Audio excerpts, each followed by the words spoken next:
Hello everybody and welcome.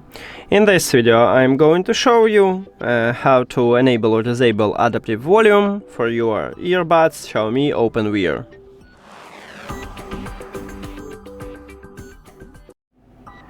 You have to start by open XIAOMI Earbuds application, and of course you need to add your earbuds to the app. Then you will see the same menu, and right here you need to go to audio effects. And right here we have adaptive volume, so to enable it you need to tap one time at this slider if the slider have empty background, and once you did it, your audio will automatically change. It depends on your background. To disable it you need to also tap one time at this slider, but if the slider have empty colorful background. And that's it.